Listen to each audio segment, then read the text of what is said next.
मला पोस्टर पण मोठा दिला एक. म्हणजे मास्तरांनी तेव्हा 13 गणपती केले गणेश गल्लीसाठी. 77 पासून ते 89 पर्यंत त्यांचे गणपती होते. ते पूर्ण मी मांडण्याचा प्रयत्न केला आणि जेव्हा आले त्यांनी बघितलं, अक्षरशः त्यांच्या अंगावर काटा आणि डोळ्यात पाणी पण आलं होतं. वेलिंग मास्तरांचे मेव्हणे आनंद पै, त्यांचा पण मला सहकार्य लाभला. त्यांनी पण काही गोष्टी त्यावेळेस मला आधी सांगितल्या की अशा त्यांच्या बाबतीत गोष्टी होत्या, काही होत्या, त्या मला मांडायला बऱ्या पडल्या. पण ह्याच्यामध्ये ती भीती नव्हती का? कारण शेवटी खालते ना मोटर होतं, वरती मातीची मूर्ती बॅलन्सिंग आणि मोटरला थोडं ना थोडं व्हायब्रेशन हे होतच. मग ती भीती नव्हती का की मातीची मूर्ती आहे त्याला तडा जाईल असं काय? दीनानाथ वेल्डिंग मास्तरांची पण आतलं जे अँगल आहे ते त्यांनीच वेल्डिंग केलं आणि त्यांनी यंदा मला आमच्या पूर्ण टीमला पुष्पवृष्टीसाठी एका गणपतीच्या बोलवलेलं आहे. वा. असं आहे. मग आता मला एक सांगा, तुमची काय इच्छा आहे की तुम्हाला कुठल्या गणपतीवर पुष्पवृष्टी करायची आहे? ती बनली, अरुणदादा आला, अरुणदादांनी बघितली पण आणि बोलतो तुम्ही कलर, बॉडी कलर सुद्धा तुम्ही सोडला नाहीत, ॲज इट इज केलात. एवढं डिटेलमध्ये म्हणजे खूप त्यांनी मला खूप हे केलं. मला नंतर बोलले की एक माझी रिक्वेस्ट आहे. मी बोला, मला सेम मूर्ती बन. तर नमस्कार मंडळी, मी योगेश चेनवणकर. गप्पाच्या पुढच्या भागामध्ये तुमचं स्वागत आहे. तर जसे 2 मूर्तिकार याआधी तुम्ही बघितला, तसंच आता ह्या वेळेला आपण एक मातीचे मूर्तिकार घेणार आहोत. तर विरारच्या साई गजमुख आर्ट स्टुडिओचे मूर्तिकार सुहास दादा जगदाळे. दादा नमस्कार. नमस्कार. कसे आहात? मस्त, एकदम फर्स्ट क्लास. Ready ready. गप्पासाठी? चला गप्प नक्की, करूया. नक्की. मला एक सांगा ना दादा की साई गजमुख आर्ट स्टुडिओ तुमचा आहे, हां. याची सुरुवात तुम्ही कशी केलेली? सुरुवात ॲक्च्युली कसं बोरिवलीपासून माझा कारखाना होता. 2001 साली केला. तेव्हा साई सिद्धिविनायक आर्ट नावाने होतं. नंतर मग मी तो जेव्हा विरारला घेतला तेव्हा मी ते नाव चेंज केलं असं. मग ते तेव्हा साई गजमुख आर्ट स्टुडिओ त्या नावाने मी पण मग हे असं केलं. चेंज का करायचं का वाटलं? करण्याचं कारण म्हणजे माझं मी बोरीत कारखाना जिथे होता ना, हां. तर ज्यावेळी मी बंद केलं 2 वर्ष मी गॅप ठेवला त्याच्यामध्ये. फक्त मातीवरती फोकस केला. तेव्हा पी-ओ-पी आणि माती दोन्ही होतं. ओके. बरोबर आहे. त्यानंतर मी विचार केला की 2 वर्षाचा गॅप घेऊन मग नंतर मला फक्त माती करायची होती. तर मग तो कारखाना जो होता तो एका माझा पहिला मित्र होता. तर तो मला बोलला, "मी चालू ठेवू का?" तर त्यांनी त्याच नावाने चालू ठेवला. म्हणून मग मला आता फक्त मातीमध्ये करायचं होतं. त्यामुळे मी साई गजमुख आर्ट स्टुडिओ नाव ठेवलं. तो ओके. पण कारखाना आपलाच आहे. पण त्यांनी त्याच नावाने कंटिन्यू ठेवलं. त्यामुळे मग मी हे नाव चेंज केलं मी असं. मग नंतर आता इथे जेव्हा विरारला शिफ्ट झालात, तर तिथे अवेलेबिलिटी कशी होते? म्हणजे आता जसं माती असेल किंवा इतर जे काही, बोरिवली आणि इथे असं सहजासहज इथेही तुम्हाला ते भेटत होते का? नाही, कसं झालं म्हणजे ॲक्च्युली मी बोरिवलीत खूप वर्ष भाड्याने होतो. त्यामुळे कसं भाड्याने खूप वर्ष असल्यामुळे माझा मंडप तिकडे असायचा. तो सीझनल असायचा माझा. ओके. आणि मला त्याचं रूपांतर करायचं होतं स्टुडिओमध्ये करायचं. मला ऑल सीझन फायबर आर्टवर्क सगळं करायचं. पोर्ट्रेट वगैरे सगळं बनवायचं होतं. त्यामुळे कसं मी तिथे भाड्याने होतो आणि मग सीझनल धंदा असल्यामुळे शेड टाकायचं. मग तिकडे मग हळू ते वाढत गेलं. मूर्त्या खूप होत्या. मग नंतर मग थोडंसं इश्यू यायला लागले जागेवरनं वगैरे. आणि कसं भाड्याने असल्यामुळे थोडंसं लोकांचं विचार करण्याचा दृष्टिकोन वेगळा होतो, की बाबा हा भाड्याने राहतो, आज एवढं मोठं नाव केलं. माझं बोरिवलीमध्ये बऱ्याच मूर्त्या असायच्या. कार्ट रोड नंबरला 1, 2, 3 अशा बरेच सार्वजनिक पण मूर्त्या केल्या मी तेव्हा. पण ते हळू-हळू ना नंतर मग तो थोडा त्रास व्हायला लागला महानगरपालिकेचा वगैरे. मग नंतर मग मी 2012 मध्ये मी विरारला रूम स्वतःचा घेतला. त्याच्यानंतर पण मी बोरिवली आणि दहिसरमध्ये करत होतो. आणि मग नंतर मग असं विचार केला, माझे जुने कस्टमर आहेत, 25 वर्षापासूनचे कस्टमर आहेत. त्यांना मी विचारलं, की "बाबा तुम्ही विरारला यायला तयार आहात का? जर मी तिकडे स्टुडिओ चालू केला तर?" सगळे बोलले, "तयार आहोत आम्ही, हरकत नाही. तुम्ही जिथे जाल तिथे आम्ही यायला तयार आहोत." आज माझे आता 25 वर्ष पूर्ण होऊन गेले. आज 23, 24, 25 वर्षापासूनचे माझे कस्टमर आज विरारवरून येऊन घेऊन जातात. पण मग विरारमध्ये पण पी-ओ-पी होतं की फक्त मग मातीच नाही, हे केलं? डायरेक्ट मी मातीचंच चालू केलं तिथे. ओके. पी-ओ-पीचा फक्त मी सार्वजनिक 2 वर्ष फक्त पोईसरचा मोरया सार्वजनिक मागी गणेश उत्सव मंडळ होतं ते. त्याचं फक्त 2 वर्ष मी केलं. त्यांनी तिथून मूर्ती नेली. नंतर मी पूर्णपणे पी-ओ-पी बंद करून फक्त मातीवरती फोकस केला. ओके. असं. मग लोकांचं काही म्हणजे कुठली मूर्ती अशी काही कमी किंवा काय, म्हणजे काही जणांना समजा असं बोरिवलीच बोलत होते. तर विरारला आलात आणि मग दोन्हीमध्ये नंतर कामाचा डिफरन्स किती झालं? मग एक अख्खी टीम असेल, तिकडची टीम, ती टीम पण सगळी इथे ते तर झाली का? झालं. नाही. त्याच्यामधले फक्त माझा एक मित्र म्हणजे लहानपणापासून माझ्याकडेच शिकला, विजय मोरे नावाचा बोरिवलीतला. तो सीझनल म्हणजे तो वर्षभर माझ्याकडेच असायचा. मग तो नंतर स्टुडिओ इथे चालू केल्याच्यानंतर तो माझ्याकडेच यायचा इथे. म्हणजे तो अजून पण आहे आपल्याकडे. आणि नंतर मग मी इथे विरारमध्ये आल्यावरती मला नवीन आर्टिस्ट भेटले. एक रजत जाधव आणि प्रशांत पांचाळ म्हणून हम्म. मिनिचर आर्टिस्ट, थर्माकोल आर्टिस्ट. त्यांचा खूप मोठा मला सहकार्य तू आता माझ्या सगळ्या कामामध्ये बघितलंस, खूप मोठं योगदान आहे त्यांचं. त्यामुळे माझी टीम पण मजबूत झाली आणि आता तू बघतोस काम आपलं. पण दादा तुम्हाला एक सांगा ना, की बोरिवलीचं हे होतं तुमचं वर्कशॉप होतं. तिकडचे काही अनुभव आणि मग इथे आला तिकडचं पण असं काही वेगळं होतं का मग अनुभवांमध्ये? अनुभव भरपूर काय वेगवेगळे होत्या.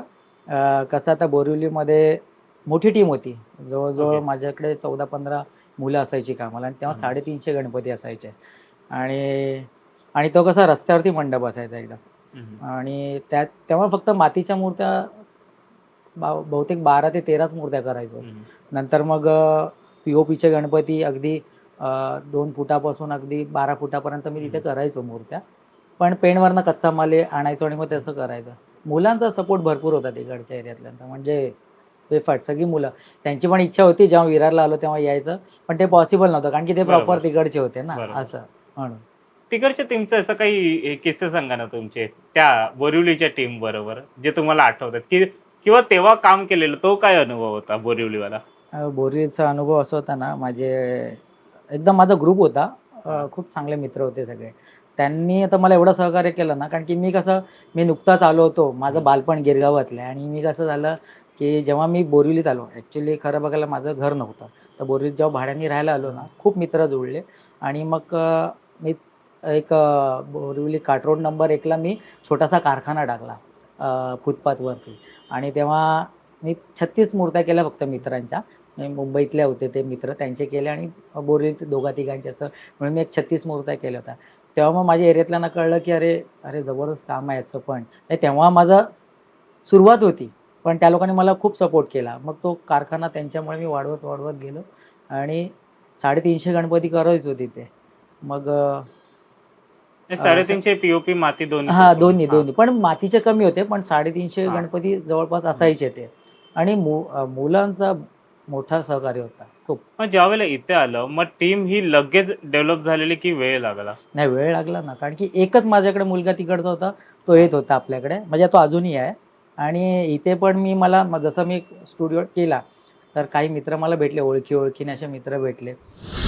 मग त्यांचा सहवास लाभला आणि एवढं चांगलं झालं ना, की प्रत्येक म्हणजे आता आज माझा स्टुडिओ असा आमच्या इकडचा बालेकिल्ला झाला, की सगळेजण मित्र येतात. आपल्या स्टुडिओमध्ये थांबतात, डिस्कस करतो आणि मग त्याच्यावरनं मग आम्हाला असं ठरवलं, की आपण काहीतरी वेगळं केलं पाहिजे. हं. काहीतरी युनिक अशा गोष्टी. म्हणून मग तिथपासून मग बाकी पुढची सगळी सुरुवात झाली. तर दादा मला सांगा ना, की आत्ताचा हा जो स्टुडिओ आहे, मग तुमचं घर आणि स्टुडिओ हे मिळवणं कसं सोपं होतं की काय? नाही, नाही. खरं तर मी जेव्हा पहिला विरारमध्ये आलो, हां. तेव्हा विरार लोकलची गर्दी बघून मी बोरीवलीत राहिलेलो. तर मला मी घेईन की नाही मला माहिती नव्हतं. पण हां. मला कारण की अनुभव असा आला होता ना, की जेव्हा बोरिवलीत होतो ना, खूप त्रास झालेला मला हं. काही गोष्टींचा. मग मी म्हटलं काही होऊ दे, मला घर घ्यावंच लागणार आणि ते घ्यायचंच होतं मला. हं. पण मी विरार ठिकाणी घेणं असा कधी विचार नव्हता केला. हं. आणि योगायोग ते केलं. पण मी दुसऱ्या एरियात होतो. आता तू येतो त्या एरियात नाही, ते ओके. दुसऱ्या एरियामध्ये होता. म्हणजे ते कॉमन गॅलरीमध्ये होता. गावात होता आतमध्ये. मग नंतर विचार केला इथे आपलं काही हे नाही होणार. पण मी जेव्हा पहिलं घर घेतलं त्याच वर्षी मी माझा मागे गणपती घरचा बसवायला लागलो. मग तिथून 2 वर्ष राहिलो आणि मग मी आत्ता ज्या हं. सध्याच्या ठिकाणी आहे, त्या 2 वर्षानंतर म्हणजे मी 15 मध्ये मी इथे आलो या हं. कॉम्प्लेक्समध्ये. आणि तिथे मग मग विचार केला, की आपण आता कारखाना याच एरियामध्ये घेऊ. कारण की एरिया तू पाहिलेलाच कसा हो, आहे. हो. एरिया खूप छान होता. लोकं पण आणि माझ्या सोसायटीमधली लोकं एवढी छान आहेत ना, की मला एवढा सपोर्ट केला त्या लोकांनी आणि मग मी तिथे स्टुडिओ घेतला. आपल्या घराच्या जवळच आहे. तुला तर माहिती आहे. हो. हां. तर मला एक आता जसं आता हा स्टुडिओ केला, हं. मग ऑब्व्हियसली आता मूर्त्या तर तुम्ही करतातच आहेत, पण हां. त्याच्यावर अजून खूप काही हे पण आहे. जसं की बाईकला लावण्यासाठी तुम्ही जो फेस केलेला गणपतीचा, हां. त्याच्यानंतर आता काही फ्रेम्स केलेले हां. मध्ये. हो, हो. मग हे सगळं तुम्हाला कसं सुचलेलं? नाही काय झालं, कारण की आता स्टुडिओ केला बरोबर. हां. स्टुडिओमध्ये आता नुसतं गणपती एक गणपती नव्हतं करायचा मला. हो. तर मग असंच विचार केला, की आपण प्रत्येक मंडळाचा मी पहिला सगळ्यात गिरगावच्या राजाचा फेस हं. केला. ते लोकांना आवडला. मग त्या मंडळांनी पण माझ्याकडून फेस घेतले. एक गिफ्ट वगैरे करण्यासाठी. नंतर त्यानंतर मी तेजुकाचा फेस केला. नंतर परत लालबाग राजाचा केला आणि एक चिंतामणीचा फेस केला. चिंतामणीचा फेस पण खूप फेमस झाला. गाडीवर. मग कोणाला गाडीसाठी हवं होतं, कोणाला फ्रेम करून पाहिजे होतं. मग ते मी कंटिन्यू ठेवले. पण मार्केटमध्ये पण खूप जणांनी ते मागितले होलसेलच्या रेटने, पण मी मार्केटला दिले नाही. कारण की मला माहिती आहे एकदा मार्केटला गेलं की त्याच्यावर डाय पडते आणि मग ते कचरा होऊन जातो. ते मला पहिल्यापासून पसंत नाही. कारण की मी तत्पूर्वी मी जिथे जॉबला होतो पूर्वी, म्हणजे कारखाना जेव्हा सीझनल करायचो, तेव्हा मी कसं होतो एका कंपनीमध्ये कामाला होतो. तिथे गिफ्ट आर्टिकल म्हणजे नगरच्या मूर्त्या यायच्या, त्या कॉपी व्हायच्या तिथे. तर तिथे मी शेडिंगला होतो, पेंटर म्हणून होतो बरेच वर्ष, आणि तिथेच माझा शेडिंगमध्ये हात बसलेला. आणि त्या मूर्त्या म्हणजे नगरचं कॉपी करणारा एकच नंबर ते एक स्टुडिओ होता, म्हणजे कारखाना होता. जवळ 70-80 लोकं कामाला होते. कास्टिंग डिपार्टमेंट, पेंटिंग डिपार्टमेंट, असं सगळं वेगवेगळे डिपार्टमेंट होते. तिथे मी पेंटिंगला होतो. तिथून मला ते हे आलं होतं की बाबा आपण काहीतरी ह्याच्यासारखं, पण आपल्याला कोणाची कॉपी नाही करायची, आपल्याला वेगळं काहीतरी द्यायचं, म्हणून ती सुरुवात केली मी. पण आता तर असं झालं की डायरेक्टली स्कॅन पण होतंय. म्हणजे अगर कॉपीच हे करायचं असेल तर मग हां, ती 3D भीती नाही प्रिंटिंग, का? हां, 3D 3D प्रिंटिंग. नाही, म्हणून तर बोलतोय ना, 3D पेंटिंग करणारे कसं आता त्याच्यासाठी पण शिक्षण घ्यावं लागतं, आणि आपलं काही शिक्षण नाही. मी बघून केलेलं आहे. जेवढं पण हे काम शिकलोय, कुठे क्लास नाही, ही सगळी गिरगावमधली देण आहे. इथे शिकलोय लहानपणापासून, म्हणून हे आहे. आणि कसं माहिती आहे 3D पेंटिंगमध्ये होतंय, बरोबर आहे. पण एक पर्टिक्युलर आपण मातीकाम करून, आता समजा काही करेक्शन असेल, तर आपण आता मी तुझं काम घेतलं, तर मी सांगू शकतो बाबा बघ बरोबर वाटतंय का? बरोबर. त्याच्यात काय करेक्शन करायचं, मी जागेवरती करू शकतो त्याचं करेक्शन. पण त्या 3D प्रिंटिंगमध्ये एकदा तुम्ही डिझाइन सेट केलं, की ते तसंच येणार. मग नाही, पण त्याच्यासाठी आता पुन्हा समजा ना की तुमचं हे म्हणजे आता समजा ते एकांचा पोता आहे. हां. त्याचं तोच पूर्ण स्कॅन करून मग त्याचीच काही कॉपी हे केले जात आहे. तर ती भीती नाही कधी वाटली अशी? नाही, कशाला भीती कशाला? कारण की हे माझं आर्टवर्क आहे, माझं स्वतःचं मातीकाम आहे. हे शेवटी कसं माहिती आहे का, याला पण डिझाइन लागतं. हो. डिझाइन तर करावंच लागतं बरोबर. ना. पण ह्याची कधी आपल्याला भीती पण मग नाही असं काही रेट तुटून म्हणजे आता समजा की म्हणून तर थोडंसं ते बरोबर म्हणतोयस तू. आणि कसं हे चीप रेटमध्ये होतं, म्हणजे कारण की ह्याचा मास्टरपीस बनला की मेन बरोबर. खर्च कुठे येतो? मास्टरपीसचा येतो. मास्टरपीस जेव्हा बनवतो त्यानंतर डाय पडते. आता ह्याच्यामध्ये कसं एक मास्टरपीस बनला, त्याच्यावर डाय पडली, मग प्रोडक्शन पण होऊ शकतं बरोबर. असं. हल्ली मास्टरपीसची कामं कमी झाली, कारण की ह्याच्यामुळे 3D पेंटिंगमुळे मास्टरपीस, म्हणजे मास्टरपीस बनवायचं झालं छोटा मिनीचर, तर लोकं हल्ली ते प्रिपेअर करतात, कारण की ते जरा फास्ट पण काम होतं, आणि कसं आपण कशी कामं घेतलेली असतात ना, मग ते पटकन ते जाऊन होतं पण. पण मग असं त्याच्यामुळे कुठेतरी ॲक्चुअल कलाकार हा मागे राहतो असं काही वाटत नाही? नाही, मला असं वाटत तर नाहीये. कारण का माहिती आहे का, तू आता बघितले असशील ते मिनिचर्स वगैरे, त्याला सगळं 3D डायमेन्शननी सगळंच ते स्कॅन करून किंवा डिझाइन करून त्याचं करावं लागतं. आणि आपण डोक्याने करणं आणि आपल्या हाताने करणं परत, म्हणजे आज आर्ट फील्डमधले आहेत ना, त्यांनी बघितलं तर बोलणार हे हाताचं काम आहे की हे मशीनचं काम आहे, असं आहे. आता हे सगळं होतंच, पण आता थोडंसं तुमच्या ह्या वर्कपासून तुमच्या दुसऱ्या वर्कवर येऊया, ते म्हणजे तुमच्या घरचा मागे गणपती. हां. मला एक सांगा की असं काहीतरी युनिक करणं हे कसं काय सुचतं तुम्हाला दरवेळेला? आता आणि त्याची सुरुवात पण कशी होती? त्याची सुरुवात अशी झाली की आपलं पराग सावंत यांनी ते चाळ बनवलेली आपली कोविडमध्ये. कोविडमध्ये. तर ते बघून एवढं जबरदस्त वाटलेलं ना, कारण की माझी त्याची ओळख नव्हती, पण माझा मित्र गिरगावातला आहे, तो मला तिथे घेऊन गेला. मी बघितलं. तेव्हाच मला ती आयडिया सुचली, पण समजा ह्यानी जर चाळ बनवले, तर आपण आपल्या आर्ट फील्डमधलं आपलं काय करता येईल? तर मी त्या दरम्यान असा विचार केला, की मी गिरगावात राहिलो, तर तिथे मला माडुसकरांच्या कारखान्याबाहेर उभं राहून कोरगावकर, पुन्हा हे आपले देशमुख लेनमधले खानविलकर आहेत, त्यांच्या इथे बाहेर जाऊन मी उभा राहून बघायचो ना, तर असा विचार केला ह्यांचं जर मिनिचर मी केलं घरी, तर कसं वाटेल? मग नंतर मी अभ्यास थोडासा केला माझ्या टीमने, आणि तेव्हा नुकतीच नवीन टीम होती. तर मी तेव्हा अभ्यास केला, की बाबा समजा ह्यांचं जर मिनिचर करायचं झालं, तर कॅरेक्टर समजा एवढे केले, तर मग गणपती एवढीशे करावे लागतील, बरोबर ना? तर मग मी विचार केला काय, तर त्यात माझ्याकडे एक यतीन साळसकर नावाचा मुलगा होता माझ्याकडे, आर्टिस्ट आहे तो पण. तर त्याने बोलला, दादा आपण जर मोठा कारखाना केला तर? मग माझं लगेच क्लिक झालं, जर मोठा कारखाना केला तर विजय खातू सरांचा, कारण की लॉकडाऊनमध्ये 2 वर्ष तो कारखाना बघण्यात नाही आला. तर जर आपण मिनिचरमध्ये ते केलं, आणि मी काय केलं होतं, त्यात माझं बेनिफिट कुठे झालं, की मी लॉकडाऊनमध्ये असंच बसून नाही राहिलो. तेव्हा मी आहे ना 14 इंच, 12 इंच, 10 इंचाच्या मी मूर्त्या केल्या होत्या मातीच्या, ज्या मी Facebookला टाकत होतो तेव्हा. तेव्हा Instagram एवढं नव्हतं, पण Facebookला मी जास्त हे करत होतो. तेव्हा केपीनी पण त्याला मला लाईक केलं. मला म्हणाले, "एवढं चांगलं काम आहे, तू बाहेर ये जरा, बाहेर ये अजून." असं. मग तेव्हा मी त्या मूर्त्या रेडी केल्या, आणि त्या मला मग त्या ह्याच्यामध्ये मग विचार केला, की सरांचा जर कारखाना करायचा आहे, तर म्हटलं ह्या मूर्त्या मला कामाला येणार. मग तेव्हा मी तो स्टुडिओ बनवला, केपींचा आणि विजय हम्म. खातूंचा असं मिळून. आणि त्यावेळेला प्रचंड गर्दी पण झालेली. मला हो, फक्त हो. एक सांगा ना, तुम्हाला मी विचारतो की कोविडच्या वेळेला गर्दीची भीती नाही वाटली का? एवढे जण घरी येत होते तर? नाही, नाही वाटत होतं ना आणि त्यात कसं सोसायटीचे पण काही नियम पण नियम होते ना होते. हां. हां. पण तरीसुद्धा म्हणजे सोसायटीने बघितलं एवढी गर्दी होते. हं. सोसायटीने एवढं सहकार्य केलं मला की बोलला हरकत नाही. सॅनिटायझर वगैरे सगळ्या हं, गोष्टी हं, त्या तर होत्याच. पण त्यांनी हरकत नाही. त्यांनी म्हणजे ऑब्जेक्शन काय घेतलं हं. नाही मला. तुमच्या एवढं चांगलं आणि आता तर खूपच म्हणजे सोसायटीचा खूप हं. सपोर्ट आहे त्याच्यामध्ये. म्हणजे तेच की हां. आपलेच जण असे सपोर्टला असेल तर कुठेतरी हो, ते ठीक हो. पण असतं. माझी हां. जी सोसायटी ना एवढं सुंदर आहे ना, हं, हं. की प्रश्नच येत नाही असं. मग ते ह्याचं झालं कारखान्याचं. मग हं. चौपाटी करायसारखी कशी वाटली? मग कसं माहिती आहे, आम्ही काय करतो, एखादा विषय घेतो बरोबर. हां. तेव्हा ज्यांचा कोणाचा विषय घेतो ना, तर आम्ही पहिले त्यांच्याशी मीटिंग करतो. हं, आता हं. हा चौपाटीचा काय मीटिंग घेण्याचा विषय नव्हता. बरोबर. अ, तर तेव्हा प्रकाश लाने जर आपल्याकडे यायचे पितांबर हं, वगैरे हं, हं. नेसवायला वगैरे, तर त्यांच्याकडून मी आयडिया घेतली, की काय करू यंदा? माझा असा विचार आहे, काय वेगळं करायचं. तर त्यांनी मला ते सुचवलं होतं, की गिरगाव चौपाटी कर आणि तो तिकडचा मॉल जो आहे ना, तो क्रिएट कर. हं. पण आता एवढ्या जागेमध्ये करायचं. मग तेच मला मग नंतर बोलला आता मग जास्त मला लहान-लहान मूर्त्या पण करायला लागल्या. त्या मी हं, फायबरच्या हं. छोट्या-छोट्या मूर्त्या केल्या, कॅरेक्टर केले आणि मोठ्या मूर्त्या तर केल्याच होत्या. त्या आम्ही फिरवून ठेवल्या. तेव्हा विजय हां. खातूंच्या स्टुडिओमध्ये त्या कच्च्या हां, होत्या. बरोबर. बरोबर. हां. त्यामुळे नंतर मला गिरगाव चौपाटीच्या हं, वेळी हं. रंगवून आणता आलं. म्हणजे ते मला पुढे पण कंटिन्यू करता आलं हं. असं. आपण त्यावेळेस मी ते डेकोरेशन पण बघितलेलं. जसं की आता तो थोडंसं रात्रीचाच हे होता. हो. मग ती पुढची हे ऑब्व्हियसली तिथे लाईट्स होते. आतमध्ये गेलं की काळोख होतं. हे सगळं कसं काय सुचलेलं? कसं माहिती आहे का, आता माझी जी टीम आहे ना हां. मिनिचर आर्टिस्ट, आम्ही थोडं बसतो आणि हं. काही फोटोग्राफचा थोडासा अभ्यास पण करतो त्याच्यावर, हं. की किती लाईट इथे दिला पाहिजे, हं, हं. डिमर कुठे लावायला पाहिजे, हॅलोजनचा प्रकाश कुठे गेला पाहिजे आणि हं, हं. केवढा स्प्रेड झाला पाहिजे. आता समोर बरोबर. समजा ते हे दिसतंय समुद्राचा क्षितिज दिसतंय. हां.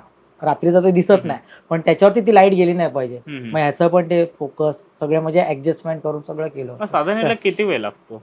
साधारण आम्ही 3 ते 4 महिने सुरुवात करतो, ओके. छोट्या-छोट्या गोष्टी. कारण की बघ, आता आपल्या मूर्त्या असतात, हं, त्यामुळे मला हं. मूर्तीचं करून ते करायचं असतं. हं, हं. आणि जे माझ्याकडे आर्टिस्ट आहेत, त्यांचं हं, स्वतःचं परत हं. स्टुडिओ आहे.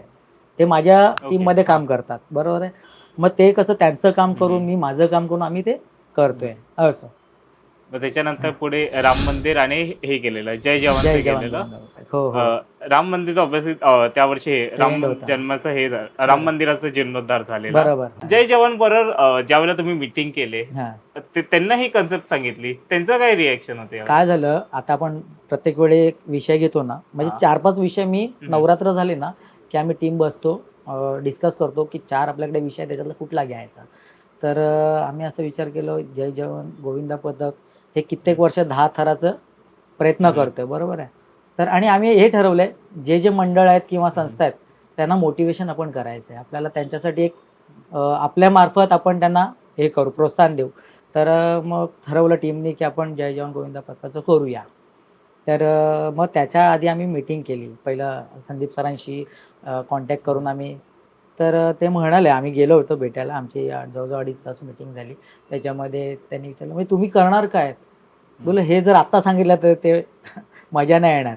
ते फक्त तुमच्याकडून कसं बघा, आता एखादा आपण संस्थेचं किंवा एखाद्या मंडळाचं आपण हं, हं. काही गोष्टी वापरतोय, त्याचं बरोबर, परमिशन घेणं पण गरजेचं आहे. बरोबर. आपण लोगो वापरणार आहोत, हं, हं. म्हणजे किंवा त्यांच्या काही ट्रेडमार्क असतात गोष्टी, हं, हं. त्या आपण वापरणार. तर मग त्यांना विचारणं गरजेचं आहे. म्हणून आम्ही त्यांना विचारलं. तर त्यांनी म्हणाले, "पण नक्की काय करणार?" बोलले, "तुम्ही त्या दिवशी या आणि तुम्ही बघा आणि तुम्हाला कसं वाटतंय ते हं. आम्हाला सांगा." आणि मग नंतर आम्ही असा विचार केला, की आता दरवर्षी लोकांची उत्सुकता असते, की ह्यांच्या यावर्षी गणपतीत काय असणार? बरोबर. तर मग आम्ही असं ठरवलं, की रील बनवायची पहिली.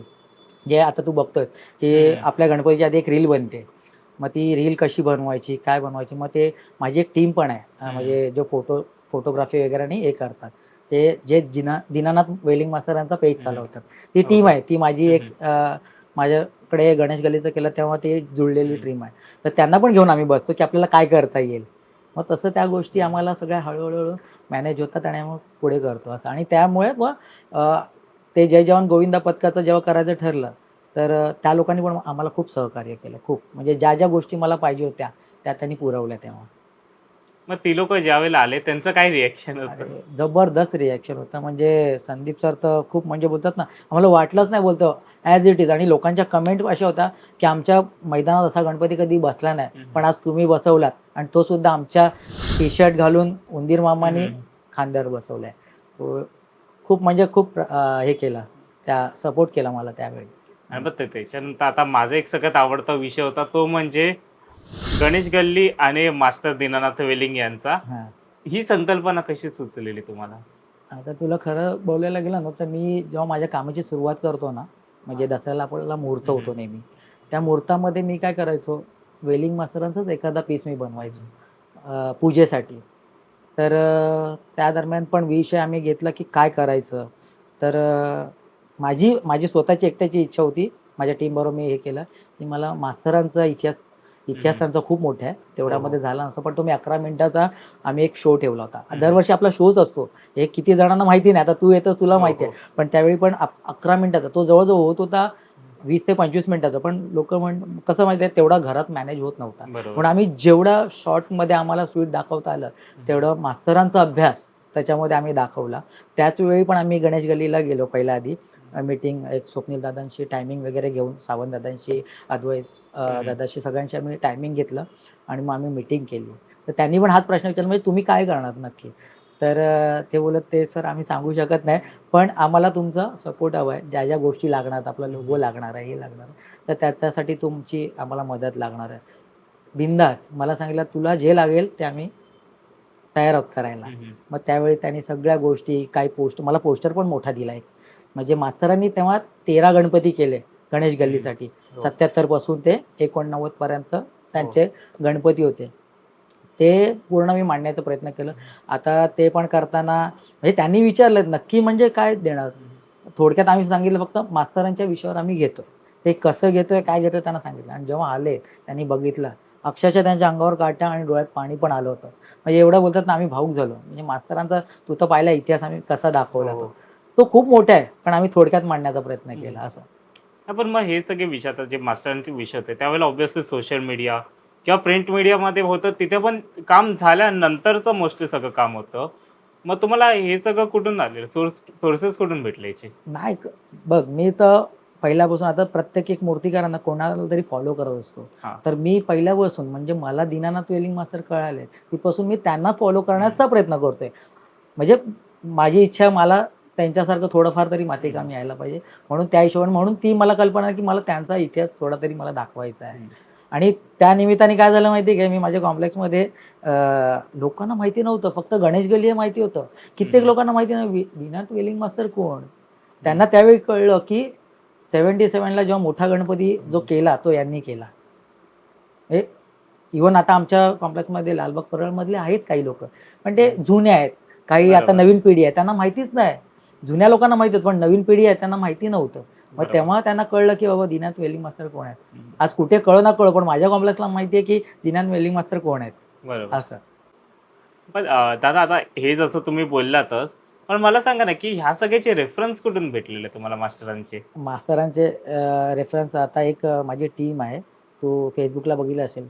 दिनांक वेलिंग मास्तरांचं एक Facebook अकाउंट आहे. त्याची जी टीम आहे, लालबाग परळमधली आहे, काही दहिसरचे आहेत. ते ड्रीम स्टुडिओ म्हणून फोटोग्राफर आहे. प्रसाद पळसमकर आणि एक पै म्हणून आहेत. त्यांच्याकडे खूप सारे फोटोग्राफ्स आहेत.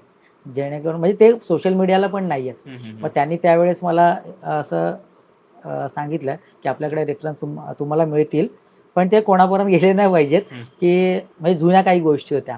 त्या मला दाखवल्या त्यांनी, की असं-असं आहे. त्यांचा काही अनुभव होता आणि मी जेव्हा गणेश गल्लीला भेट दिलं, त्यांनी पण मास्तरांबद्दल मला बऱ्यापैकी अनुभव सांगितला. पण काही पर्सनल गोष्टी पण होत्या ना, त्या पण मला बाहेरून म्हणजे ही टीम आहे, त्यांच्याकडून मला कळण्यात आलं. आणि वेलिंग मास्तरांचे मेव्हणे आनंद पै, त्यांचा पण मला सहकार्य लाभला. त्यांनी पण काही गोष्टी त्यावेळी मला आधी सांगितल्या, की अशा-अशा त्यांच्या बाबतीत गोष्टी होत्या, काही होत्या. त्या मला मांडायला बऱ्या पडल्या, असं. त्यांच्या पर्सनल जीवनाबाबत. पण थोडक्यात मांडल्या त्या जास्त नाही. आणि तिथून मला सगळ्या फोटोपासून अगदी समईवाली जी मूर्ती आहे, त्याचा पण फोटो माझ्याकडे एकच अँगलने होता.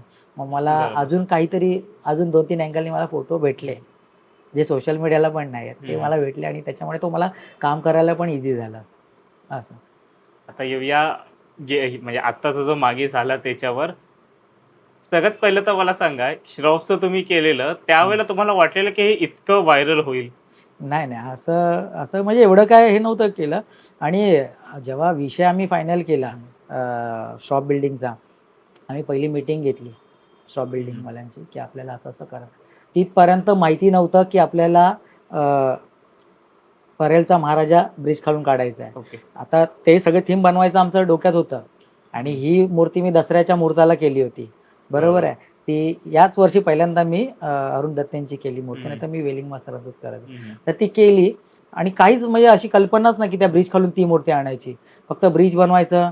मग आम्ही विचार केलेला की कुठली मूर्ती खालून आणायची. मग खूप म्हणजे विचार केला बसलो. मग माझंच एक रात्री असं डोक्यात आलं, की आपण ती मूर्ती बनवली खरी. तिला ऑर्डर पण भरपूर आल्या. पण सगळे लोकं पॅकिंग करून मागतात आणि ती शाडू मातीची मूर्ती आहे, ती लांब जाणार नाही. तर मी बोललं ही मूर्ती आपण समजा आपण ब्रिज खालून आणली तर? मग ते टीमवाले माझ्या टीममधले आहेत ते म्हणायला लागले, "अरे दादा पण ती एवढी मोठी आहे, मग त्याला ब्रिज मोठा, मग बिल्डिंग मोठं, सगळं म्हणजे त्या अँगलने करूया ना, हरकत नाही. आपल्याला तोच अँगल पकडायचा आहे." आणि आम्ही जेव्हा गेलो ना, तेव्हा सगळं मेजरमेंट घेतलं. तिकडे रस्त्यावर उभं राहून. त्या टीम म्हणजे त्या मंडळाने पण शॉप बिल्डिंगच्या मंडळाने पण खूप सपोर्ट केलं. फोटोग्राफ्स आम्हाला जेव्हा फोटोग्राफ्स पाहिजे होते, म्हणजे आम्ही गेलो तेव्हा ठीक आहे. पण काही सीझनचे पण फोटो असतात ना, बरोबर. सोशल मीडियावरती आहेत, पण ते एच-डी लेव्हलचे नसतात. मग ते बरोबर. त्यांच्याकडून आम्ही मागवले. ते फोटोग्राफमधून काही डिटेल्स गोष्टी आहेत त्यांच्या बिल्डिंगच्या आहेत, समोरच्या पार्टच्या आहेत, त्या मग मांडल्या आम्ही. आणि मग नंतर मी असं म्हणालो, की हीच मूर्ती आपण काढली, तर मग त्या हिशोबाने आम्ही मग पुढचं काम सुरू केलं, की मग बिल्डिंग काय अँगलनी झाली पाहिजे, ब्रिज केवढ्या लेव्हलचा गेला पाहिजे आणि तेवढ्या डिस्टन्समध्ये आणि पुन्हा खाली जे मेकॅनिझम केलं होतं, ती बाहेर यायची मूर्ती, हो, आत हो. जायची आणि ती शाडू मातीची. आम्ही जवळ-जवळ ना 8 दिवस आधी आम्ही ती प्रॅक्टिसच करत होतो, पुढे-मागे करत. शाडू पण ह्याच्यामध्ये ती भीती नव्हती का? कारण शेवटी खालती ना मोटर होतं. हं. वरती मातीची मूर्ती बॅलन्सिंग आणि मोटरला थोडं ना थोडं व्हायब्रेशन हे होतंच. मग ती आल भीती नव्हती का, की मातीची मूर्ती आहे त्याला तडा जाईल असं काही? भीती आम्ही म्हणून 8 दिवस आम्ही करतो आणि एक सांगायचं तुला झालं ना, त्याचं जे वेल्डिंग काम आहे ना, वेल्डिंग काम मूर्तीचं कोणी केलंय माहिती आहे? आज सुप्रसिद्ध ट्रॉली बनवतात ना, योगेशदादा इसवलकर, त्यांनी त्याचं वेल्डिंग काम केलं होतं आणि वाह! माझी जी ट्रॉली आहे ना, ती पण त्यांनीच बनवली होती आणि ते माझे खूप जुने मित्र आहेत. ओके. पण आता गेली 4 वर्ष मूर्ती त्यांची माझ्याकडे आहे आणि हं. माझ्या टीममध्ये एक त्यांची भर पडली. वाह! हां, आता कंटिन्यू 2 वर्ष मी कुठे काय अडलो ना, तर ते आणि आपल्या स्टुडिओमध्ये येतात. काय अडलं, वेल्डिंग जॉब असेल, कोणत्या मूर्तीचा असेल, दीनानाथ वेल्डिंग मास्तरांची पण आतलं जे अँगल आहे, ते त्यांनीच वेल्डिंग केलेलं आहे मूर्तीचं. म्हणजे मला जे पाहिजे ते त्यांच्याकडून जबरदस्त मिळतं मिळालं. करून असं. हां. त्यांना अनुभव पण आहे ना हं, हं, तेवढा हं. असं. नाही पण तरी पण आता ही कारण कसं ही एखाद दुसरा वेळ जात नव्हती. ही दिवसातून 15-20 वेळा तर जास्त जातच. आमचे शो जवळ-जवळ 20च्या वरतीच व्हायचे दिवसभरामध्ये. तर तेवढं ते लोड करायचं. पुन्हा आपण हां. सगळं हे केलं होतं, सगळं मेकॅनिझम खालून केलं होतं. फ्लो करायचे होते, वरून टाकायचं होतं. बरोबर. ते लोड करायचं आणि तेवढा वेळ आणि पुन्हा ती झाडायची मूर्ती, साफ करायची हां, असायची ना बरोबर. आणि कसं तेवढंच त्याच्यावरती बसत जायचं ना सगळं जो आपला हे होता पेपरचं हां, ब्लास्ट होता फटाके. ते हां. सगळं हां, ते सगळं बसायचं, ते साफ करायचं. मध्ये-मध्ये आम्ही चेक करायचो कुठे काही हे नाही ना, असं म्हणजे खूप वेळा आम्ही आणि मोटर पण थोडी थंड ठेवायला लागायचं म्हणून लोकांना थोडं थांबवायचो आणि कसं शेवटी ते मेकॅनिझम खाली केलं होतं. बरोबर. आम्ही त्याची योजना केली होती, की बाबा इन केस उद्या बंद पडलं, तर आपण काय करता येईल? हं. तर आम्ही खालून ती सिस्टम पण ठेवली होती, की आपण करू शकतो. म्हणजे हे पण केलं होतं आम्ही ॲज अ असं. मूर्तिकार म्हणून तुम्हाला त्या गोष्टीचा फायदा थोडा झालेला का? हो, नक्की, नक्की. म्हणजे बोलतो ना, मी मी जे विजन करतो ना म्हणजे आणि मी जे विजन करतो ना, ते माझी टीमसुद्धा करते. असं नाही, की मी माझं कधी थोपवत नाही माझ्या टीमवरती किंवा मला हेच पाहिजे. हां, जर त्याच्यामध्ये असेल ना, तर ते डिस्कस होतं आमच्यामध्ये, की असं केलं तर असं, ते केलं तर काय होईल? मग आम्ही त्या सगळ्या गोष्टी करून बघतो. मग जे सक्सेस होईल ते. पण त्याच्यासाठी मी काय करतो, आपल्या स्टुडिओमध्येच ब्लॅक कपडा टाकतो. तिथेच आपलं जवळ-जवळ 3 महिन्यापासून काम चालू असतं, आपलं डेकोरेशनचं. मग त्याच्यामध्ये काही अनुभवी लोक येतात. मग ते माझे माझे मित्र आहेत, की त्यांना पण आपण विचारतो. आता जसं योगेश दादा इसवलकर, त्यांच्याकडून पण काही गाईडलाईन घेतो, की आपण असं केलं तर काय होणार? की ट्रॉली कशी असली पाहिजे? या सगळ्या गोष्टी म्हणजे डिस्कस करूनच सगळं केलं जातं. मग ज्यावेळेला स्टॉप बिल्डिंग वाले आले तुमच्याकडे, हं. त्या लोकांचं काय रिएक्शन होतं हे सगळं बघून? बापरे! आणि ते 3 टप्प्यामध्ये आले. आणि ज्या म्हणजे दिवशी हा. हां, कसं झालं गणपती बसला ना ज्या दिवशी, त्या दिवशी माझं दुपारी 3 वाजता डेकोरेशन कंप्लीट झालं ओके. गणपती बसला बरोबर. हम्म. तर ते ॲक्चुअली 12-12:30ला एक त्यांची ओल्ड टीम आली होती. हम्म. त्यांना असं कळलं त्यामुळे ते ओल्ड टीम इथे येऊन गेली आणि तेव्हा माझं काम चालू होतं. ओके. आणि मी बोललो, "काम चालू आहे दादा." तर ते बोलले, "आम्हाला जेवढं आहे तेवढं बघायचं आहे." म्हणलं, "ठीक आहे." तर ते तेवढ्यातच खुश झाले. त्यांना शो पण चालू झाला नव्हता. ओके. तर ते एवढं बघून खुश झाले, "अरे बापरे! वाह, वाह!" बोलतात, "आम्हाला वाटलंच नव्हतं एवढं डिटेलिंग." मग 2 दिवसानंतर मग त्यांची पूर्ण टीम आली. नंतर मुलींची टीम आली. असं म्हणजे 3 टीममध्ये ते लोकं आले. पण जबरदस्त त्यांचा प्रोत्साहन म्हणजे खूप. आणि त्यांनी यंदा मला आमच्या पूर्ण टीमला पुष्पवृष्टीसाठी एका गणपतीच्या बोलवलेलं आहे. वा. असं आहे. मग आता मला एक सांगा, तुमची काय इच्छा आहे की तुम्हाला कुठल्या गणपतीवर पुष्पवृष्टी करायची आहे? आमची तर इच्छा एकच आहे. माझ्या मुलाचा आवडता गणेश गल्लीचा. वा. आम्हालाही बघायला आवडेल तुम्हाला तिथे. तर आता आपण ह्याच्यावरच आहे यावर्षी हं, आता मूर्तीच्या ह्याच्यावर. हं. त्याच्यानंतर मग ती मूर्ती तुम्हाला अरुणदादाला द्यायसारखी का वाटली? नाही काय झालं मूर्ती बनली अरुणदादा आला. हां. अरुणदादांनी बघितली पण आणि बोलतो तुम्ही बॉडी कलर सुद्धा तुम्ही सोडला नाहीत. ॲज इट इज केलात. एवढं डिटेलमध्ये म्हणजे खूप त्यांनी मला खूप हे केलं. मला नंतर बोलले, की "एक माझी रिक्वेस्ट आहे." मी म्हटलं, "बोला." "मला सेम मूर्ती बनवणार आहे." तर मग मी त्यांना म्हणालो नंतर म्हणजे त्यावेळेस मी घाई गडबडीत होतो. तर मी नंतर त्यांना कॉल करून बोललो, "दादा हीच मूर्ती तुम्हाला मी देतो. पण तुम्ही कोणाला दिली नाहीत." मी म्हटलं, "नाही दिली. मागतायत खूप म्हणजे पुणा, सातारा, सांगली त्या साइडहून हे मागतात. पण ती मातीची मूर्ती आहे. पॉसिबल नाही आहे." आम्ही बरोबर. नेतानाच बघितला असेल तो व्हिडिओ पाहिला असेल. हो, हो, हो. आम्ही कशी मूर्ती तिथपर्यंत नेली. हं. जसं अरुंधत्यांना जेव्हा मूर्ती ती बाहेर पडताना हं. धाकधूक होतं, तसंच आम्हाला त्यांच्यापर्यंत पोहोचेपर्यंत आमच्या मनात धाकधूक होतं. कारण की विरार टू सायन हो. न्यायची होती. मग त्यांनी ते सांगितलेलं म्हणून त्यांना ती मूर्ती हं. आपण हे केली, दिली. मग असं. जेव्हा ते त्यांच्या इथे ती मूर्ती गेली, त्यांचं काय रिएक्शन होतं? ते तर ते वाट बघत होते. म्हणजे आम्ही एक दिवस ठरवलेला, की मी ह्या दिवशी येतोय. पण त्या हां. दिवशी मला काहीतरी काम निघालं आणि ते ओके. कॅन्सल झालं. आणि मग नंतर त्यांनी परत फोन केला, "दादा तुम्ही कधी येताय?" तर बोललो, येतो मी तुम्हाला तारीख देतो." तर त्यांना पण हैदराबादला जायचं होतं. हां, तर हां. त्यांनी सांगितलं काय, "मी या तारखेला हैदराबादला जा. त्याच्या आधी हं. आलात तर बरं होईल. म्हणजे मी इथे आहे तर ते मला त्याचं स्टँड वगैरे हं, सगळं मी हं, हं. बनवून देणार आहे." मी म्हटलं, "हरकत नाही." मग मी तारीख दिली, "बाबा मी शनिवारी किंवा रविवारी येईन." तर ते म्हणाले, की "शनिवारी आलात तर बरं होईल." कारण की रविवारी मी सुद्धा हं. नसेन. मग त्या दरम्यान मग गेलो त्यांना आणि ते तिकडे पनवेलला होते. ते सारखे मला फोन कुठपर्यंत पोहोचलात? आणि मी जेव्हा निघालो ना, तेव्हा आम्ही साधारण 10 वाजता हं. विरारवरनं निघालो माझ्या स्टुडिओवरनं. त्यांनी 1 वाजता फोन केला. तेव्हा आम्ही कुठे होतो? मालाडला होतो. ओके. म्हणजे आम्ही 10 आणि 15 आणि 20च्या मध्येच आम्ही हं, हं. स्पीड होतोय. आणि हां, जेव्हा हां. अंधेरी क्रॉस केला त्यानंतर आम्ही स्पीड पकडली. तर दादा पण अरे टेन्शनमध्ये, "अरे बापरे!" म्हणलं, "दादा खूप भीती वाटते मूर्ती हं, हं, आणायला." हं. आणि तो एकच रॉड होता आणि मी काय बरोबर. केले, ते जे दाणं होते ते काढले आणि हां. तिथे मी ह्याचे हिटलॉनचे पीस लावले हं, हं, आणि हं. जेणेकरून ती व्हायब्रेट नको व्हायला. हं, हं. त्यांना सुद्धा माहिती नाही की मी ह्या हिशोबाने घेऊन आलो. जेव्हा आले तेव्हा बोलले, "अरे तू एवढी कशी आणली मूर्ती?" बोलले, "हे बघा, हे सगळे हिटलॉनचे पीस लावले." मग ते काढले तिथे समोरासमोर. अरे बापरे! बोलतात. मला ॲज अ मूर्तिकार आता तुमची रिएक्शन सांगा. जेव्हा एक मूर्तिकार त्यांनी बनवलेला मास्टरपीस हा तुमच्याकडून मागतो. ॲज अ मूर्तिकार तुमचं काय? नाही मला आनंद झाला त्या गोष्टीचा. खूप आनंद झाला आणि मेन म्हणजे आज त्यांच्या स्टुडिओमध्ये प्रत्येक रीलमध्ये तू बघितलं असेल हो, हो. कोपऱ्यावरती आहे तो येस. गणपती. ते बघून आनंद वाटतो. आणि सगळे जेवढे रील बनवतात काय ते आपल्याला टॅग सुद्धा हं, हं. करतात. आपल्याला चांगलं वाटतं. हो. असं. तर आता तुम्हाला मग कधी असं नाही वाटलं का, की आता हे सगळे मग असं काहीतरी आपण सोशल कॉजवर पण काही डेकोरेशन करूया? आहेत आता माझे पुढचे विचार बऱ्याच गोष्टी आहेत.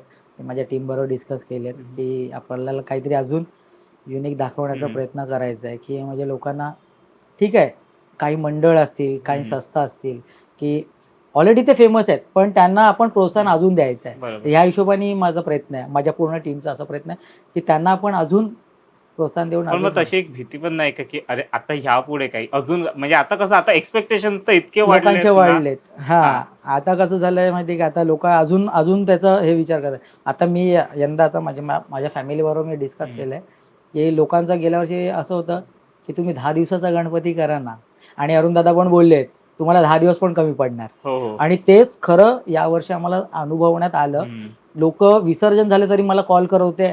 मुलाला हं. मेसेज येत होते, की गणपती आहे का? गणपती आहे? नाही.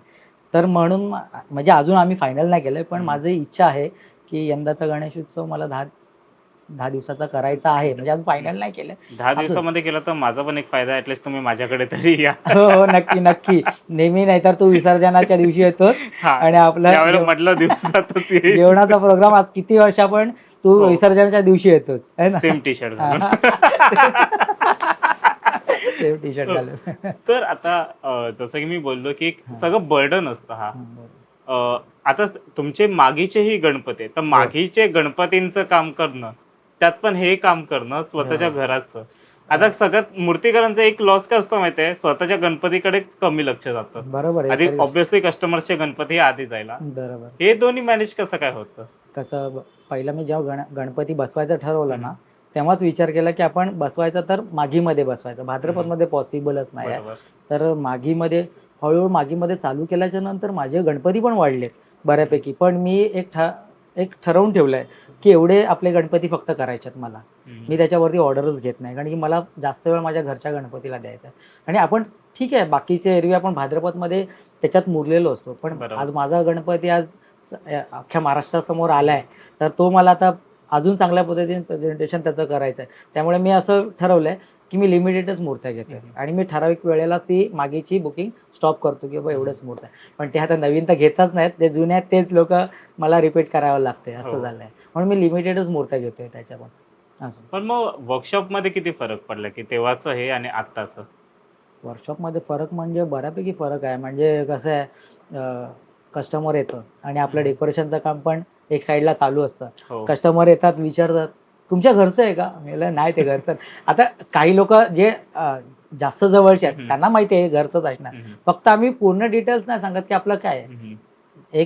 जय जवानच्या वेळी तसंच झालं. आम्ही रथ म्हणजे पूर्ण तो थर आम्ही रचला आणि बाहेरून कस्टमर आलं, यावर्षी जय जवानचं आहे का? म्हटलं, नाही आम्ही चाललंय, अजून हे नाही. मग ते असं होतं ना, म्हणून काही गोष्टी मग मी पार्टिशन केलं तिथे, म्हणजे त्या दरम्यान मी पार्टिशन करून त्याच्या मागे मग ते सगळं काम करतो. मग कस्टमर आलं की जरा थोडंसं हे होतं, कधी आमच्या पण मग विषय यावर्षी तर तसं तो गणपती ओपनच ठेवलेला, मग तेव्हा कोण बोललं ना परळच्या महाराजाचा आहे का? आणि सगळ्यांना काय वाटलं माहितीये का, यंदाचा गणपती म्हणजे मेन पूजेची मूर्ती परेलच्या महाराजाची असेल. हो. हा, जसं तू शूट केलंस.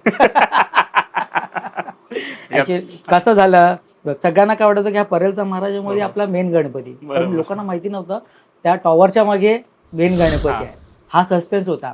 ती पण विचार आमचं, म्हणजे मी जेव्हा गणपती हा, आता बघ पूजेची मूर्ती आपण हलवू शकत नाही, बरोबर. तर मग आपल्याला एक मूर्ती करायची होती.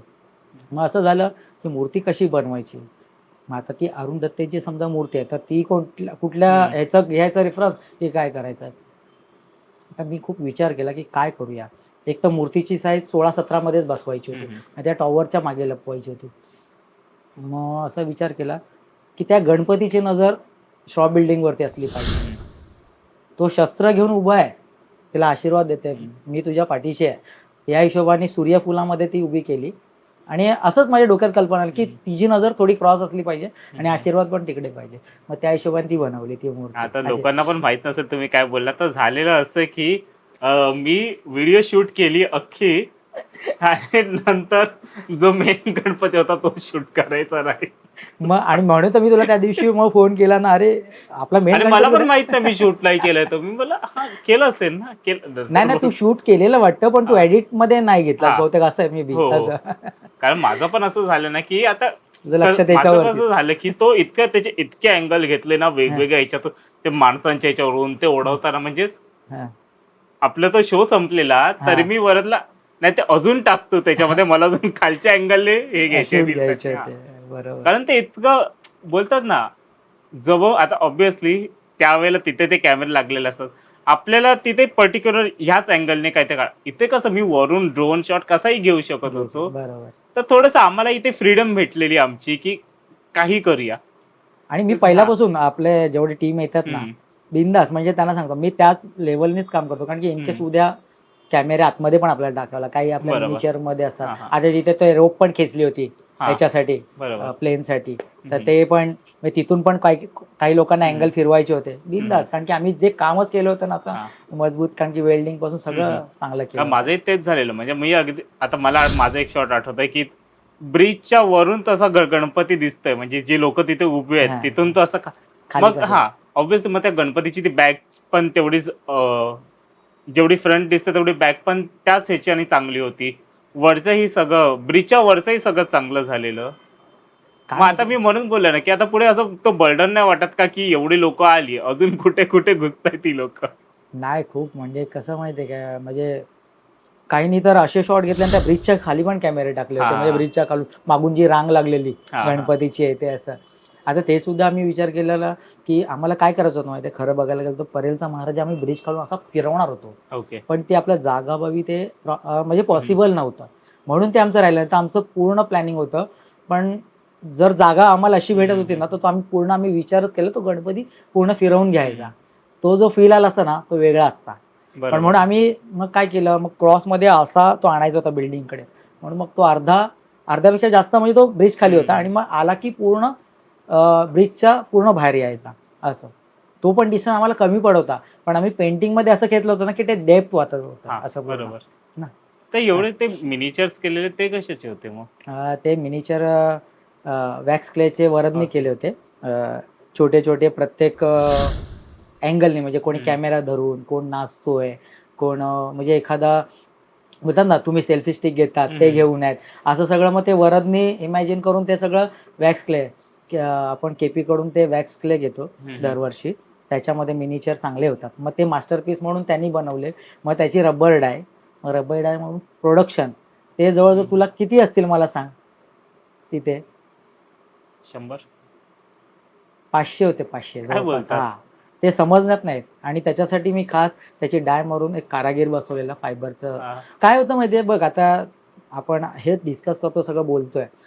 हे डेकोरेशन झाल्यानंतर लोकांचे बरेच फोन आले, आम्हाला हे हं. असं डेकोरेशन पाहिजे, हे बनवायचं आहे. पण मी त्यांना सांगतो, की बाबा हे मी स्वतः आर्टिस्ट आहे म्हणून ते करतोय. पण हं, हे हं. जर करायचं झालं पॉसिबल नाहीये. चला मी मास्टरपीस बनवतोय ठीक आहे. हं. ते माझे पैसे आहेत. पण इतर जे डाय टाकून कारागीर बसवावा हं, हं, लागतो, हं. त्यांचा पर डे ₹2000 आहे. आता बरोबर. विचार कर, मटेरियल आमचं. ते पीस काढायला 2000, हं. 7 दिवस गेले. किती गेले 2000च्या हिशोबाने? तर लोकांना ते सांगितलं तर, "हे बापरे! एवढं?" मी म्हणलं, "फक्त ते मिनिचरमध्ये आहे. हं, हं. बाकी इतर गोष्टी तर वेगळ्या आहेत."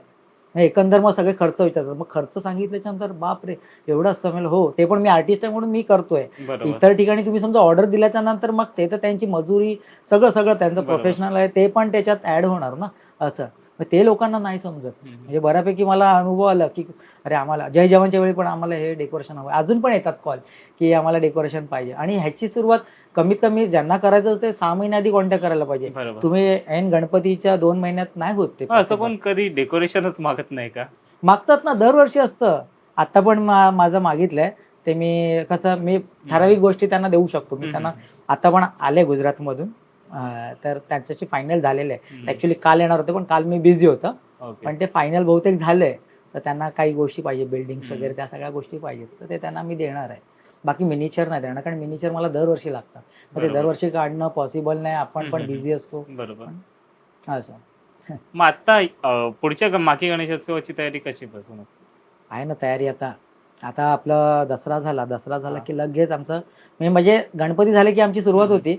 कारण की आता गणेश उत्सवात काय-काय हं. क्षण टिपायला मिळतील, की हो, आपल्याला हो. कोणाचं काय घेता येईल, हं. कोणाला किती आपण काय देता येईल याचा विचार आम्ही तेव्हा करतो आणि बघूया मग कोणते-कोणते विषय घ्यायचे. मग 4-5 विषय तर आम्ही हं. अ, हाताळतो त्याच्यामध्ये, की बाबा ह्यांचं घेतलं तर काय होईल, त्यांचं घेतलं हं, तर हं. काय होईल. अशा गोष्टी मग करून मग एक फायनल करून हं, टाकतो, हं. की बाबा हा घेऊया. मग त्यांच्याशी कॉन्टॅक्ट करून आपण फायनल मीटिंग जसं हे करतो. तुमचं तुम्ही बोललात घरच्या गणपतीचं, तसं साई गजेमुख आर्ट्सचं कसं आहे? त्याचं पुढचं तुमचं ड्रीम प्रोजेक्ट असं काय असेल? नाही, साई गजमुख आर्ट मला म्हणजे मी कधी पण आहे ना, तू बघितलं असेल, मी माझं पर्सनल नाव नाही लावत. मी हं, साई हं. गजमुख आर्ट स्टुडिओनीच मी हो, हो. सगळ्यांच्या विश असतील, काही हं, असतील, हं. मी साई गजमुख आर्ट स्टुडिओच्या मार्फतच. मला साई गजमुख आर्ट स्टुडिओ हा खूप नेक्स्ट लेव्हलला नेऊन हं, हं. ठेवायचा आहे. माझे प्रयत्न आहेत. पुढे माझा मुलगा आहे. पण हं. माझा असा प्रयत्न आहे, की तो एक विरारचा साई गजमुख आर्ट स्टुडिओ हं, असं हं. लोकांनी नाव काढलं पाहिजे. या हिशोबाने पण मग माझं प्रयत्न तुम्हाला आहे. कधी असं सिटीमध्ये यासारखं नाही वाटत आहे का? नाही, मी सिटीमधूनच गेलो ना तिकडे. त्याचं कारणच ते आहे. इकडची वाढती गर्दी आणि मेन म्हणजे कसं माहिती आहे का, आता हे सगळं पॉसिबल नाही. मला गिरगावात सुद्धा जागा द्यायला हं, तयार आहेत. हं. मी काय म्हणतो माझ्या ओळखी आता मी जिथे गिरगावात लहानाचं मोठं झालो, तिकडे मला जागा द्यायला तयार आहेत. हं. मी काय म्हणतोय, तुम्ही जागा किती वर्षात द्याल? 1 वर्ष द्याल, 2 वर्षात, हं, 3 हं. वर्षात द्याल. पुढे काय? बरोबर. मला हा स्टुडिओ माझा प्रॉपर एका जागी करायचा होता, म्हणून मी हा डिसिजन घेतला की मला विरारलाच ठेवायचा आहे, माझ्या घराच्या जवळ, जेणेकरून मी आपल्या दिवस रात्र तिथे काम करू शकतो, असं अशा हिशोबाने केलाय. नाही तर माझी इच्छा खूप आहे मुंबईत यायची, कारण माझे कस्टमर सगळे मुंबईचे आहेत. बरोबर. सगळे गणपती मुंबईला येतात. वसई विरार मधले 5 ते 6 गणपती आहेत माझ्याकडे. तर तुमचा एक मोठा सार्वजनिक गणपती पण आहे गिरगावला. सार्वजनिक नाही, तो रिकामी परिवारचा, ज्यांच्याकडे मी लहानाचं मोठं झालो, म्हणजे बोलतात ना माझे शेजारी. माझं तिथे प्रॉपर घर तर एवढा नव्हतं. मोठा गणपती खर्च आहे? हो, घरातला आहे. पूर्वीपासून ओट्यावरती बसतो तो रिकामी परिवाराचा गणपती. आणि तुला सांगू ना, म्हणजे तो गणपती माझा लाडका गणपती आहे. कसं आहे की मी जिन्याखाली राहायचो त्यांच्या हां. शेजारी, बरोबर. माझे आई वडील घरकामं करायचे, तिथे आपलं घर नव्हतं. तो हम्म. गणपती अगदी खानविलकर, माडुसकर, कोरगावकर सगळ्यांनी बनवलेला आहे.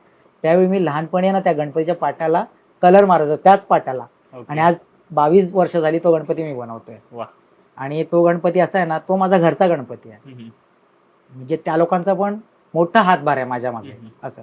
म्हणून तो माझा घरचा गणपती म्हणून मी तो करतो. 4 फुटाची मूर्ती असते. हम्म. आणि आता दरवर्षी कसं ते माझ्यावरतीच असतात की तुला काय करायचं आहे. हम्म. तर गेल्या वर्षी 21वं वर्ष होतं त्या गणपतीचं, म्हणजे माझ्याकडचं. हो. तर ते मला तिकडे बाबा म्हणून म्हणतात लहानपणापासून. तर तिथे माझे भाचे पण लागतात आणि पुतणे पण लागतात, असं सगळे आहेत तिथे, आणि भाऊ पण आहेत तिथे. हम्म. तर ते मला म्हणाले की यावर्षी आमची इच्छा आहे अशी की तुझं ते गणेश गल्लीचं राहिलं होतं, तर ते तू यावेळी गणेश गल्लीची मूर्ती केली पूजेची तर बरं होईल. मग त्या हिशोबाने मग मी ती गणेश गल्लीची पूजेची मूर्ती केली यावर्षी. पुढचा माझा तोच प्रश्न होता गणेश गल्लीचा. हां, हां, हां. ज्या वेळेला 3 मूर्तिकारांना तिथे हे केलेलं मूर्ती द्यायला, हं. त्याच्यामधलं एक तुमचं पण नाव होतं. तर त्याचे काही किस्से सांगा ना. काय झालं बघ, आता मी जेव्हा गणेश गल्लीचं डेकोरेशन हम्म. केलं आपल्या घरी, तेव्हा पूर्ण मंडळ आलं होतं. त्यांनी माझ्या सगळ्या मूर्त्या पाहिल्या.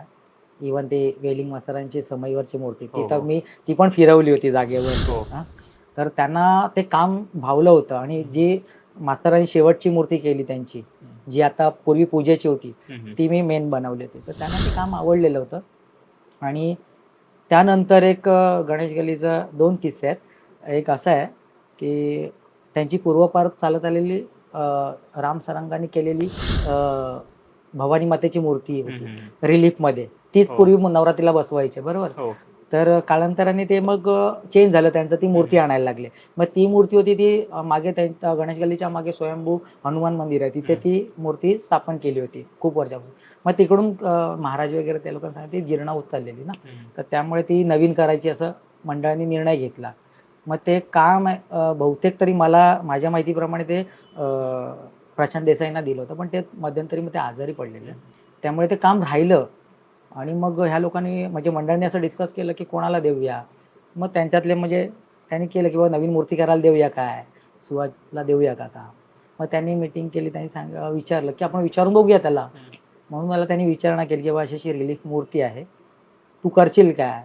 तर मी हा करेन ना, हरकत नाही.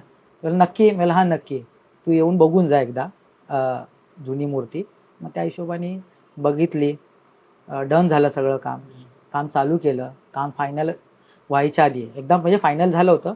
मंडळ आलं, बघितलं, सगळे आलेले मेन सगळे कार्यकर्ते आले. तेव्हा माझा कारखाना पण छोटा होता. आले, बघितलं, काही करेक्शन होते सांगितले, ते केले कंप्लीट, पुन्हा फायनल झालं.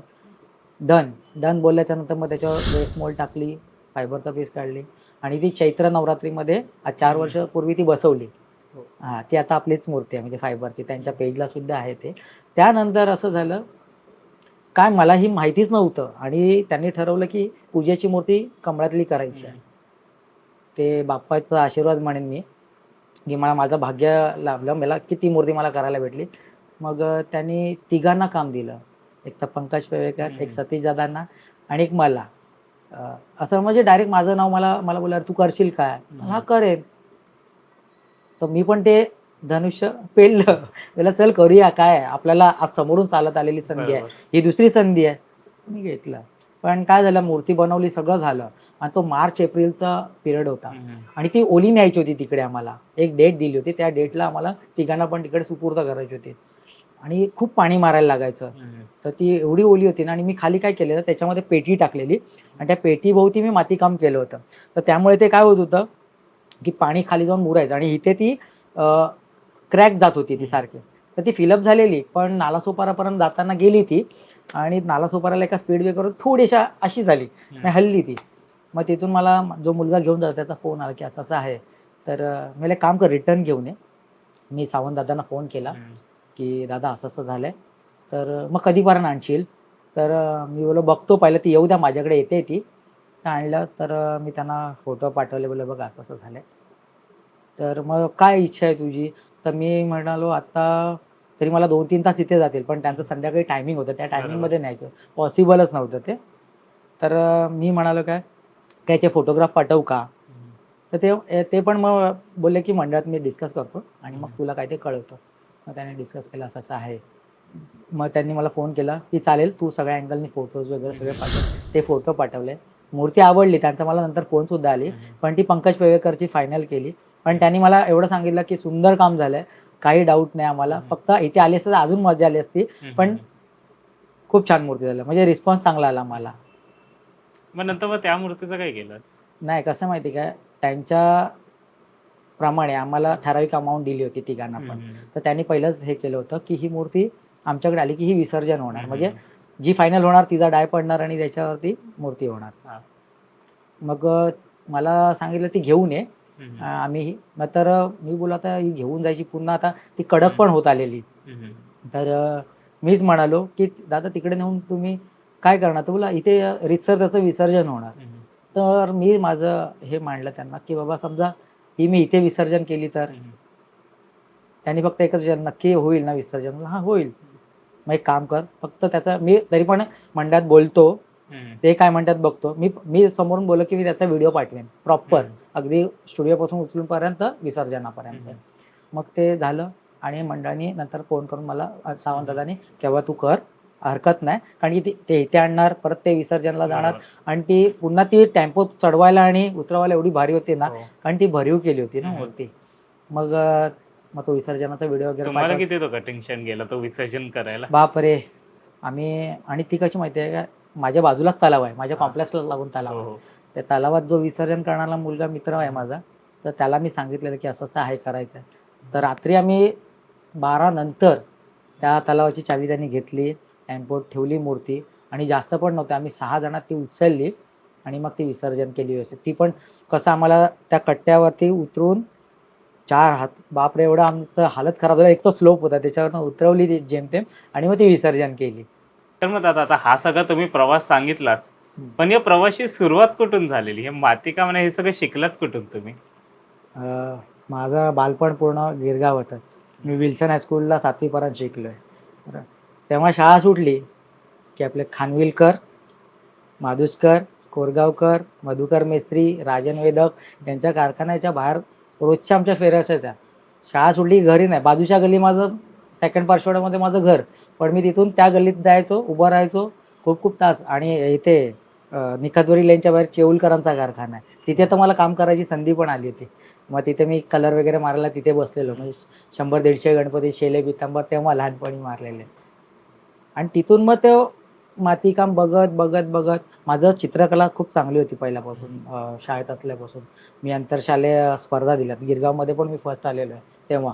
94-93च्या दरम्यान माझं तिकडे स्पर्धेमध्ये आंतरशालेयमध्ये पण नेहरू तारांगण ह्या सगळ्यामध्ये मी स्पर्धा दिलेल्या आहेत. त्याच्यामध्ये फर्स्ट सेकंड मी आलेलोच आहे.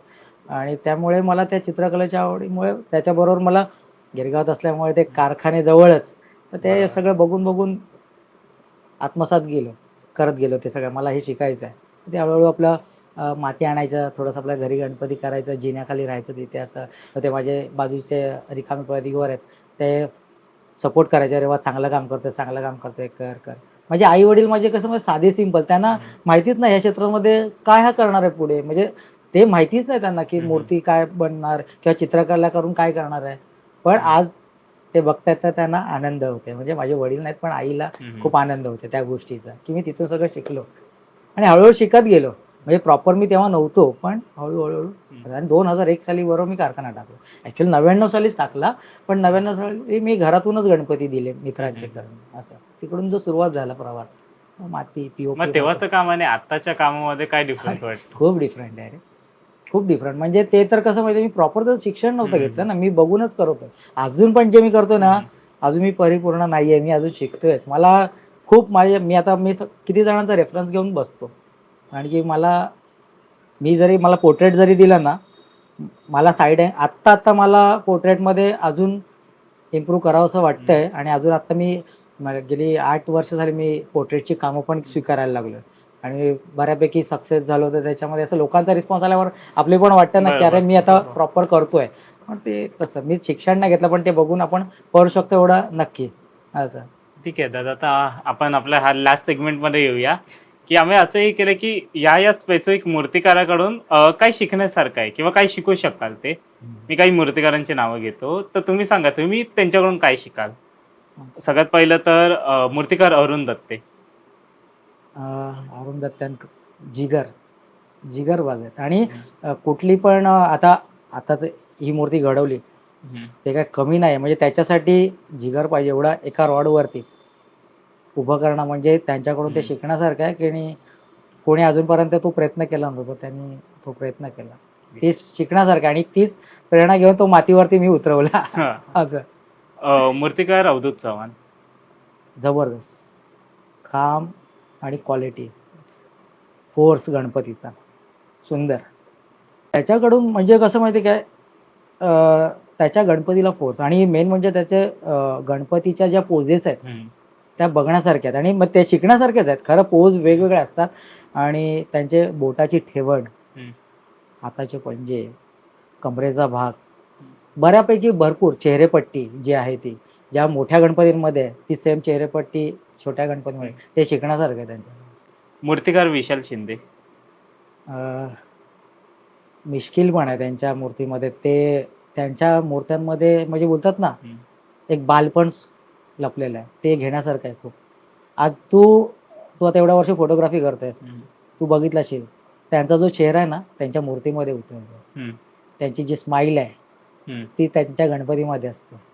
ते बघण्यासारखं आणि खरोखर म्हणजे ते प्रत्येक मूर्तिकाराचं असतं, की त्यांचे थोडे अंश त्याच्यात उतरतात आणि तो जो गोडवा आहे ना जबरदस्त त्यांच्या मूर्तीमध्ये, ते घेण्यासारखं आहे. मूर्तिकार संदेश नारकर. बॅलेन्सिंग मातीमध्ये जबरदस्त बॅलेन्सिंग आणि प्रश्नच नाही आहेत. आपण विचार नाही करू शकत असे बॅलेन्सिंग जॉब करतात. आता एक शेवटचं मूर्तिकार अरविंद खानविलकर. पावडर शेडिंग अजूनही माझ्या ते लक्षात आहे. मी लहानपणापासून त्यांचं बघितलेलं ब्रशिंगचे स्ट्रोक म्हणजे आजच्या तारखेला ते बघायला नाही मिळत आहे. त्यांचे जे शेल आणि पितांबरवरच्या ज्या 2 टोन शेड असायच्या ना त्या ब्रशनी करायच्या. आपण कशा पेनगननी करतो, ब्रशनी करतात. जे फ्लॉवर्स आत्ता आपण हल्ली बऱ्याचपैकी तेव्हाचे ते त्या डिझाईन टाकायचे त्या बघण्यासारख्या आणि त्या शिकण्यासारख्या आहेत. खरंच सांगतो एकदम. ठीक आहे दादा, तुम्ही इथे आलात त्याबद्दल आम्ही आभारी आहोत. तुम्हाला कसं वाटलं इथे येऊन? नाही खूप. तुला तर माहिती आहे तू 2 वर्षापासून मागे लागलेलास पण आज योग आला आणि मला पण आनंद झाला. कारण की तू जे घेतोयस प्रत्येकाचं गल्ली गोळ्यात कुठलाही मूर्तिकार आहे त्यांना तुम्ही प्रोत्साहन देण्याचं काम करतोय. आज मी जरी माझ्या कारखान्यामध्ये मी कानाकोपऱ्यामध्ये मी मूर्ती घडवली, मी जर सोशल मीडियापर्यंत नाही पोहोचवली तर मला कोणीच ओळखणार नाही. आज ते तुम्ही काम करताय. मला आनंद आहे त्या गोष्टीचा आणि असेच सगळे तुम्ही करत राहा. सगळ्यांचा पॉडकास्ट घ्या. प्रत्येकाच्या भावना असतात त्या व्यक्त करायचा तुम्ही प्लॅटफॉर्म तयार केलात आणि त्याबद्दल तुमचे अभिनंदन. तर तुम्हाला ही व्हिडिओ कशी वाटली ही तुम्ही कमेंट करा. चॅनलवर नवीन असाल तर चॅनलला सबस्क्राईब करा. अशाच पुढच्या सिरीजमध्ये मी तुम्हाला भेटतो. इतकं बोलून मी आपली रजा घेतो. जय हिंद, जय महाराष्ट्र, गणपती बाप्पा मोरया.